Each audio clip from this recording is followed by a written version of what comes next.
मॅडमांना आम्ही अनेक पर्याय सुचवले. झाडांची कत्तल न करता ज्या ठिकाणी तुम्ही टेंट बनवणार त्याच्या मागे लॉन्सचे डोम आहेत. हे लॉन्स आणि डोम सुद्धा तुम्ही भाडेतत्वावर घेऊ शकता. मला वाटतं या शहरामध्ये आपल्या ह्या कुंभमेळ्यामध्ये झाडांची कत्तल करण्याची गरज नाहीये. मॅडमांनी आमचं म्हणणं त्या ठिकाणी ऐकून घेतलेलं आहे आणि मॅडमांनी आम्हाला शब्द दिलेला आहे कारण निश्चितच तुम्हाला सर्वांना सोबत घेऊन आम्ही त्या ठिकाणी झाडांची कत्तल करणार नाही. महाराष्ट्र नवनिर्माण सेनेच्या वतीनं तपोवन येथे जे काही 1800 झाडं नाशिक महानगरपालिका आणि प्रशासन त्याची कत्तल करणार म्हणजे तोडणार होते, त्या संदर्भात तपोवनमध्ये जाऊन आम्ही तिथं निदर्शनं केली आणि ते झाडं तोडू नये त्यासाठी आम्ही विरोध केला. आणि त्यानंतर संपूर्ण महाराष्ट्र नवनिर्माण सेनेचे पदाधिकारी, ज्येष्ठ नेते आम्ही माननीय आयुक्त मॅडम यांची भेट घेण्यासाठी इथं आलो. आयुक्त मॅडमची आम्ही भेट घेतली आणि त्यांना तसं निवेदनही दिलं की हे जे काही 1800 झाडं हे झाडं तोडू नये.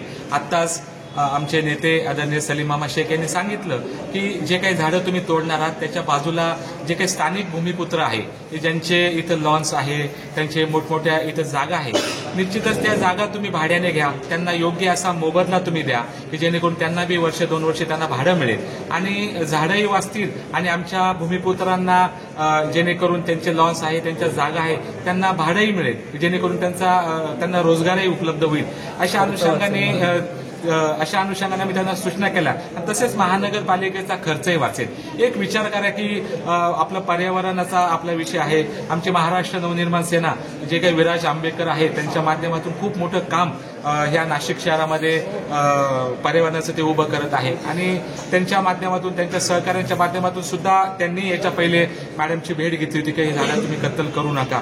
परंतु निश्चितच जे काही झाडं तोडणार आहे त्याचं जर समजा ते 10 एकर 20 एकर जागा असेल की ते झाडं तोडणार आहे ती, परंतु लॉन्स कमीत कमी इथं 400-500 लॉन्स आहे. ते 400-500 लॉन्स घेऊन सुद्धा साधू महंतांचा प्रश्न सुटू शकतो. आमचं म्हणणं एकच आहे की कुंभमेळा अतिशय सुंदर पद्धतीने करा.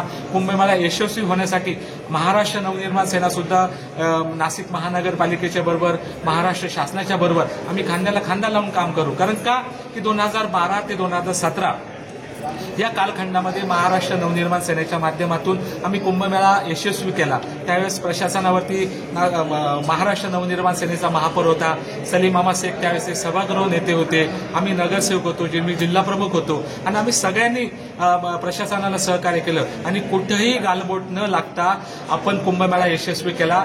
आपल्या महापौरांचा आणि आपल्या आयुक्तांचा सत्कार अमेरिकेसारख्या प्रगत देशांनी केला. म्हणून आम्ही मॅडमला विनंती केली की मॅडम आजपर्यंत सगळे आयुक्त आले हे पुरुष आयुक्त होते, आज आपण तुम्ही महिला आयुक्त आहात. निश्चित तुमच्या माध्यमातून हा कुंभमेळा यशस्वी होईल आणि तुम्ही एक स्त्री असून सुद्धा एवढा मोठा कुंभमेळा यशस्वी केला त्याचा इतिहास सुद्धा होईल. महाराष्ट्र नवनिर्माण सेना तुमच्या बरोबर आहे, परंतु जे काम चुकीचं आहे त्याला आम्ही विरोध करणार. म्हणजे तुम्ही झाडं तोडू नका, तुम्ही त्याच्याबद्दल पर्यायी तुम्ही जागा शोधा. पर्यायी लॉन्स उपलब्ध आहे, ते लॉन्स तुम्ही भाड्याने घ्या. डोम आहे ते तुम्ही भाड्याने घ्या. आपल्या स्थानिक भूमिपुत्रांना त्याच्या माध्यमातून रोजगार मिळेल अशी आम्ही सगळी काही भावना होती ती आयुक्त मॅडम समोर आम्ही मांडली आणि निश्चितच महाराष्ट्र नवनिर्माण सेना कुंभमेळ्याला आमचा कुठलाही विरोध नाही, फक्त आमचा झाडं तोडीला विरोध आहे. त्याच्यावरती तुम्ही पर्याय शोधा हेच आम्ही आज मॅडमला सांगितलं. आमच्या ह्या निमित्तानं महाराष्ट्र नवनिर्माण सेनेचे सर्व पदाधिकारी, सर्व नेते मंडळी आणि महाराष्ट्र सैनिक मोठ्या संख्येने उपस्थित होते. त्याबद्दल सर्व महाराष्ट्र सैनिकांचे सुद्धा मी मनपूर्वक आभार मानतो की अतिशय कमी वेळामध्ये तुम्हाला मेसेज तुम्ही आला त्याबद्दल.